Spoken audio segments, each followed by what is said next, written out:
کہاں کہاں پر بلیک میل کیا, کہاں کہاں پر ان کو مجبور کیا گیا. یہ ویڈیو دکھا کر ان کو مجبور کیا گیا کہ میاں نواز شریف سے ملیں. یہ ویڈیو دکھا کر ان کو مدینے لے کے جایا گیا جہاں حسین نواز سے ملایا گیا. تو اس ویڈیو کے ذریعے سے جج کو بلیک میل کرنے کی کوشش کی گئی, اپنی مرضی کے فیصلے لینے کی کوشش کی گئی. تو یہ جوڈیشری کو بدنام کرنے کی ایک سازش تھی, یہ اداروں کو بدنام کرنے کی ایک سازش تھی. جس طرح سے مریم جو اسٹیبلش کرنا چاہ رہی تھی,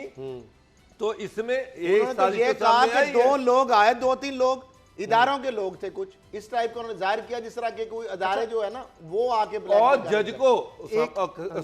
یہ بالکل اس جج کو اس ویڈیو میں جو مریم نے دکھائی, اس سے ثابت ہوتا ہے کہ جج کو ایک لکھا گیا اسکرپٹ دیا گیا, وہ پڑھوانے کی کوشش کی گئی کہ جناب یہ اسکرپٹ ہے, اس کو اس ویڈیو میں پڑھ دیا جائے ورنہ تمہاری ویڈیو لیک کر دی جائے گی. تو کس طرح سے یہ سارا جو چیزیں ہیں وہ انفولڈ ہو گئی ہیں. میاں طارق پکڑا گیا ہے, میاں طارق بتائے گا کہ اس کو کتنے پیسے دے کر. ڈوگر صاحب اس نے وہ چیزیں بتا دی ہیں, وہ راز اگل دیے ہیں, کب پرچہ درج ہو گیا ہے, کہاں گیا. دیکھیں پرچہ تو درج ہو گیا, اب تو گرفتاریاں رہ گئی ہیں. سائبر کرائم ونگ نے اس کا انالیسس کر لیا ہے, ریٹریو ہو گئی, آپ کے پاس ویڈیو آ چکی ہے. معاملہ یہ جج صاحب کی ان کی ویڈیو جو اور بہت ساری ویڈیوز ہیں, اس نے ایک چیز بتائی ہے کہ لاہور میں اس کے پاس کون گیا, کون بندہ رابطے کرتا رہا, کب وہ اس کے پاس لوگ آئے, پھر لاہور میں آیا, جج صاحب اس کے پاس کب گئے. یہ ساری جو چیزیں ہیں نا, اب یہ ساری ایف آئی کے پاس, ہمارے اداروں کے پاس چیزیں پہنچ چکی ہیں. اب معاملہ یہ ہے جس طرح آپ نے کہا کہ لینے کے دینے پڑ چکے ہیں, یعنی ایک ملزم اس کا ٹرائل ہو رہا ہے اور اس کے اندر سزا ہوئی اس کو, اور ایک میں بریت ہوئی. بریت کے اندر بھی یہ رول جج صاحب کا آئے گا اب, کیونکہ جج صاحب کی جو ویڈیو ہے اس کے اندر بریت والا جو معاملہ ہے وہ بھی اب ڈاؤٹ فل ہے, کیونکہ بلیک میل ہو کے ایک میں انہوں نے بری کر دیا جبکہ اس میں تو پوٹینشیل ایویڈنس تھے, دوسرے میں سزا آدھی تھی, اور جج صاحب نے وہ کہتے ہیں نا 1.5 بننے کی کوشش کی کہ یعنی نواز شریف کا بھی چپکے سے ملتے رہے, سعودی عرب بھی جاتے رہے, میاں طارق سے جا کے ڈیلنگ ویلنگ بھی کرتے رہے جون میں آ کے سعودی عرب سے. پھر یہ ساری چیزیں جب کرتے رہے, جب الٹا مریم نے الٹا کو پھنس گئے, مریم نے اپنے طور پہ پتہ کھیلا, اس نے اداروں کو بدنام کرنے کی کوشش کی, جج صاحب کو ایفیڈیوٹ دینا پڑا, اس میں سب کو ماننا پڑا. جج صاحب پہلے نہ اسلام آباد ہائی کورٹ کو بتا رہے ہیں, نہ کسی ادارے کو بتا رہے ہیں, نہ مانیٹرنگ جج کو بتا رہے ہیں. اس کا مطلب ہے جج صاحب اس ویڈیو کی وجہ سے بلیک میل پوری طرح ہو رہے تھے, وہ یرغمال بنے ہوئے تھے, لیکن obstruction of justice, black mailing, یہ جو ریکٹ بنایا گیا ایک ان کو. اور پھر ابھی یہ کیس کا پینڈنگ فیصلہ ہے اس کا اپیل کا, ملزم جو ہے اس کو کہہ رہا تھا کہ مجھے اپیل کے یہ اس بیس پہ, پھر اس کو کہا کہ استعفیٰ دے دو, باہر سیٹ کرا دیتے ہیں پیسوں کی آفر. تو یہ obstacle in justice ہے, obstacle in justice ہے. اس کا نیشنل اکاؤنٹیبلٹی آرڈیننس کے تحت انصاف کے راستے میں رکاوٹ, بلیک میل کرنا, ہنڈرنس کریٹ کرنا, یہ علیحدہ سے کیس ہے. نیب کے اندر میں آتا ہے 7 سال سزا ہے. تمام کریکٹر, مریم صاحبہ, ان کے ساتھ بیٹھے تمام لوگ, ایک سلینڈرس کمپین ہے جوڈیشری کے خلاف. جج صاحب کا کنڈکٹ اپنی جگہ پہ ہے, انہوں نے مس کنڈکٹ کیا, یہ جو ملاقاتیں کرتے پھرے, پھر ان کی ویڈیو ان کی کمزوری تھی, اس کے بیس پہ ایکسپلائٹ کیا گیا, وہ اس بیس پہ بنے رہے, ان کے پپٹ بنے رہے. تو اب معاملہ یہ ہے کہ یہ ساری چیزیں تو ریکارڈ پہ. اگلی سن لیں آپ, ایک اور جو کام ہو رہا ہے, جو میں کہہ رہا تھا, یہ نیب نے بالآخر جو کہہ رہے تھے لوٹا ہوا مال, ڈوگر صاحب مبارک ہو, پوری قوم کو مبارک ہو, اب لوٹا ہوا مال آنے کے عملی اقدامات شروع ہو گئے. اچھا عملی اقدام کیا ہے جی؟ سیکٹری ڈی ایچ او کو لکھا گیا کہ house number 8/7 block A defence phase 5 اس کو فریز کر دیا جائے, کوشچن لگا دیا جائے. ہاؤس نمبر شہباز شریف صاحب, حمزہ شہباز, سلمان شہباز اور دیگر جو لوگ ہیں, ان کے خلاف جو نیب انکوائری انویسٹیگیشن, آج 17 جولائی کا لیٹر ہے یہ, ڈی ایچ او کو کہا کہ یہ 2 گھر جو ہیں ان کو کوشچن لگا دیا جائے. پھر اس کے بعد وہ کہہ رہے ہیں ایل ڈی اے کو کہہ رہے ہیں کہ انہی ملزمان شہباز شریف صاحب, حمزہ, سلمان اور دیگر جو ملزمان ہیں ان کے خلاف 9 پلاٹ ہیں ڈی ایچ اے کے اندر, جوہر ٹاؤن کے اندر. اگر کہیں تو ہم لیٹر بھی دکھا سکتے ہیں, یہ موجود ہے, یہ آج کا ہے. 9 پلاٹ انہوں نے کہا کوشچن لگا دیا جائے. پھر اس کے بعد سیکٹری کوآپریٹو ماڈل ٹاؤن کو لکھتے ہیں کہ جو 96 ہے جس کا ہم کہتے ہیں جہاں پہ شہباز شریف صاحب رہتے ہیں, جو نصرت شہباز صاحب اور یہ ٹی ٹی کے پیسوں جو حوالہ وہ, اور اس کے بعد 87 بلاک H انہوں نے اس کے اوپر بھی کوشچن لگا دیں. پھر یہ کہہ رہے ہیں کہ ٹویوٹا لینڈ کروزر LEF 08 اور 5100 نمبر, اور ٹویوٹا لینڈ کروزر LEB تاکہ پتا ہو لوگوں کو یہ چوری کا مال ہے, یہ لوٹا ہوا مال ہے, جہاں سے گاڑی گزرے یہ تو پوری قوم کو پتا ہو. لیکن یہ 1957 اس کے بعد آگے آ جائے جی, ختم نہیں ہو رہی کہانی. آگے آ رہا ہے جی, ہری پور کو لکھا ہے ڈپٹی کمشنر کو, ہری پور کو لکھا ہے, وہ کہتے ہیں جی یہ جو خسرہ یہ آگے آ گیا جی, یہ پائنز ریزورٹس ہیں پیر سہاوا میں موزہ, یہ تحصیل ہے ڈسٹرکٹ ہری پور میں, ایک ان کے بنگلے ہیں, ادھر ایک ہے آگے جو ان کے نام ہے تو وہ ہے ڈسٹرکٹ ہری پور میں ہے, پھر اس کے بعد ایک پھر ڈسٹرکٹ ہری پور میں ہے. یہ وہ جائیدادیں, گاڑیاں, بنگلے, بینک ابھی تو یہ ہے جو ان کے نام ہے, یہ فریز کرنے کا پروسیس لکھ پڑھ کے شروع ہو گیا, بینک اکاؤنٹس کا شروع ہو گیا, اور جس طرح گواہ ان کے بولنے شروع ہو گئے ہیں شہباز شریف صاحب کے. جی کئی بے نامی ان کی جائیدادیں ہوں گی, اور وہ علاوہ ہے اس کے. کھرل صاحب کتنی ڈیٹیل میں میرے سے چیزیں نکال کے لے کے آئے ہیں, تو واقعی اسامہ صاحب ایک بڑی اچیومنٹ ہے. ہم جو ساری قوم چاہ رہی تھی کہ الٹیمیٹلی یہ جو ڈرامہ, یہ جو سارا کچھ چل رہا ہے, یہ ساری جو چیزیں چل رہی ہیں, یہ کسی لاجیکل اینڈ کی طرف جانی چاہیے. کوئی نہ کوئی کنکریٹ قسم کا ایکشن نظر آنا چاہیے کہ کیا قوم کو اس سے کیا ملا, زرداری لوگوں کی کو اور اس سے کیا ملا, جو اربوں روپے کی کرپشن انور مجید کی 32 اس کا پیسہ کب آئے گا. 32 کمپنیاں انور مجید کی, کل جس طرح ذکر ہم نے کیا, 2 دن سے وزیر داخلہ وہاں پہ بیٹھے ہوئے ہیں, آج بھی ادھر تھے اور کل بھی ادھر تھے. 32 کمپنیاں, کیونکہ ایف آئی اے جے ٹی بھی دیکھ رہی ہے, نیب بھی دیکھ رہا ہے. زرداری صاحب کی, انور مجید صاحب کی جتنی بھی کمپنیاں, ان کے پلازے, ان کی سیمنٹ فیکٹریاں, ان کی شوگر ملیں, ان کے اوپر جو ہے پروسیس شروع ہو گیا. چلے اچھی بات ہے, یہ پروسیس شروع ہو گیا ہے. اور آگے جو میں بتا رہا ہوں کہ 2 گواہ تو سامنے آ گئے. اگر چیئرمین نیب چاہیں, میں آفر دے رہا ہوں, اگر ہمارے اداروں کے سربراہ کوئی بھی ملکی سلامتی کا انٹیلیجنس ادارہ چاہے تو میں ان کو لے جا سکتا ہوں ان لوگوں کے پاس جو ان کے پیسے تھیلوں میں بھر کے لے جاتے تھے, کن برانچوں میں لے کے جاتے تھے, لاہور کے پنجاب اسمبلی کے کہاں پہ جاتے تھے, اسٹیشن میں کہاں پہ جاتے تھے, کن بینک برانچوں میں جاتے تھے, کون سی گاڑیاں استعمال ہوتی تھی, کون سے لوگ تھے, کہاں سے پیسہ اٹھایا جاتا تھا. میں آفر دے رہا ہوں, اگر چیئرمین نیب چاہیں تو میں وہ بندے آپ کو پروڈیوس کر سکتا ہوں, ان کا نام سیگا راز میں رکھا جائے گا. وہ تمام ان بینک مینیجر کی نشاندہی کریں گے, ان برانچز کی نشاندہی کریں گے, ان حوالہ ڈیلر کی نشاندہی کریں گے, جہاں جہاں لے کے جائیں, ان گاڑیوں کے نمبر بتائیں گے, کہاں سے وہ گاڑیاں چلتی تھی. اس میں کچھ سرکاری گاڑیاں تھی, کچھ سرکاری بندے تھے, سرکاری اہلکار بھی تھے جو اس حوالہ ہنڈی کا جو ویب ہے اس کو چلاتے تھے. اب یہ وہ ساری چیزیں جو اب ان کے زرداری گروپ ہو, یہ شریف مافیا ہو, اب ان کے کچے چٹے سامنے آنا شروع ہو گئے ہیں, اور قوم کو جو بات تھی, جو ہمارا مطالبہ تھا, میرا خیال آپ اس طرف ہم بڑھنا شروع ہو گئے. چلیں آخر میں چند منٹ اب باقی ہیں بابر ڈوگر صاحب. ایک تو یہ جو ویڈیو والی بات تھی وہ اگر ہم مکمل کر لیں کہ اس کا مطلب یہ ہوا کہ اب یہ میاں طارق جو ہے اس کے پاس وہ ویڈیو تھی جو دکھا کے جج صاحب کو بلیک میل کیا گیا, اور اسی چکر میں ان کو میاں نواز شریف کے پاس لے جایا جاتا تھا, جگہ جگہ لے جایا جاتا تھا کہ آؤ اور یہ بولو, تاکہ اس کو وہ ٹیپ کرنا چاہ رہے تھے کہ بھئی یہ باتیں بول دو. ایفیڈیوٹ میں انہوں نے لکھا ہوا ہے, سارا ایفیڈیوٹ میں انہوں نے لکھا ہوا ہے کہ کس طرح سے پی ایم اور اسامہ صاحب بلیک میل کرتے ہیں. گزارش تو اگر وہ بول دے رہے تو بیڑا گرک ہو جانا تھا سارا. جی کھرل صاحب. اچھا بابر ڈوگر صاحب, اب جب جو ایف آئی آر میں نام ہے ان کے خلاف کارروائی کس طرح سے ہوگی؟ اس میں تو مریم صاحبہ کا نام ہے, اور یہ بہت بڑے بڑے جرم ہیں, لیکن جو بنیادی ہے جہاں سے کام شروع ہوا وہ ایک شخص کی اگر آپ ویڈیوز بنا رہے ہیں اس کی اجازت کے بغیر, اور مختلف موقعوں پہ مسلسل اس کو بلائے جا رہے ہیں اور ویڈیوز بنائی جا رہے ہیں, اس سے کہہ رہے ہیں کہ یہ تم جملے بولو, تو یہ لوگ تو سارے پھر اندر ہوں گے. جج ارشد ملک نے ایک ایف آئی آر درج کروا دی ہے, اس میں جو ملزمان ہیں ان کے نام سامنے آ گئے ہیں. اب دوسری طرف میاں طارق صاحب بھی پکڑے گئے ہیں. میاں طارق صاحب بتائیں گے کہ ان کو کون کون لوگ ان کے پاس آتے رہے اور کتنے میں انہوں نے یہ ویڈیوز بیچی, کس کو بیچی. ناصر جنجوعہ صاحب جو ہیں وہ تو, اگر میرا مطلب ناصر بٹ صاحب نہیں ہے تو ناصر جنجوعہ صاحب تو یہی ہیں, ان کو پکڑا جائے گا, ان کو اریسٹ کیا جائے گا. پھر اس میں وہ مریم نواز جنہوں نے جو اس کی اینڈ بینیفیشری تھیں, جنہوں نے ایک پریس کانفرنس کے ذریعے سے جوڈیشری کو ملائن کرنے کی کوشش کی, اداروں کو ملائن کرنے کی کوشش کی, ایک جھوٹی ویڈیو کی بنیاد پر ان کو اریسٹ کیا جائے گا, ان کو پکڑا جائے گا. اور ان کے ساتھ جو لوگ بیٹھے تھے, جس میں شہباز شریف بھی شامل تھے, اس میں شاہد خاقان عباسی بھی تھے, وہ سارے لوگ جو ہیں جنہوں نے اداروں پر ایک مرتبہ پھر ایک بے بنیاد حملہ کیا, جس میں وداؤٹ اینی ایویڈنس, بلکہ ایک جھوٹے ایک غلط ایویڈنس کے ذریعے ان پر اداروں کو ملائن کرنے کی کوشش کی. تو یہ سارے جو لوگ ہیں یہ اس جرم میں ملوث ہیں اور ان کے خلاف کارروائی ہوگی. اچھا بابر صاحب, آخر میں جو حافظ سعید والا معاملہ ہے, اب ان کو گرفتار کیا گیا ہے, لیکن یہ کوئی پہلی دفعہ نہیں ہوا, اور ان کی جو تنظیم ہے ان کے ادارے بھی بند کیے گئے اس سے پہلے, اور لیکن یہ سب کبھی بھی ثابت نہیں ہوا عدالتوں میں. اب پھر یہ کہا جا رہا ہے اوپر سے ٹرمپ کا وہ ٹویٹ بھی آ گیا ہے کہ جناب پریشر کی وجہ سے یہ کیا گیا ہے, اور بڑی زبردست بات ہے, یہ تو 10 سال سے اس کے پیچھے تھے اور یہ پکڑا نہیں جا رہا تھا. ان کو کسی کو پتہ ہی نہیں کہ کتنی دفعہ جیل, دفعہ ہاؤس ریسٹ, سب کچھ ہوتا رہا یہ حافظ سعید صاحب کے ساتھ. بابر ڈور صاحب. جی خیر صاحب,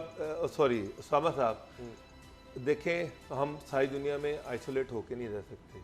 اگر دنیا کا ہم پر پریشر ہے, اگر پاکستان کا نام FATF میں گرے لسٹ میں ہے, اگر پاکستان کو اس کی وجہ سے سینکشن کا سامنا کرنا پڑ سکتا ہے, تو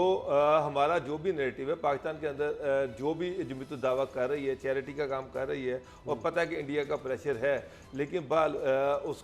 کو ہم نے فیس کرنا ہے. ساری دنیا, اب ٹائم آ گیا ہے کہ ہم اس طرح کی تنظیمیں جس پر ساری دنیا انگلیاں اٹھا رہی ہے, اس سے جان چھڑوا لیں. بہت شکریہ. پاکستان کا ایک اب پوزیٹیو چیئرمین نیب اب FP آ رہا ہے, پھر تبدیل ہونے جا رہے ہیں. آپ سب کا بہت شکریہ پروگرام دیکھنے کے لیے. اجازت دیجیے, اللہ حافظ.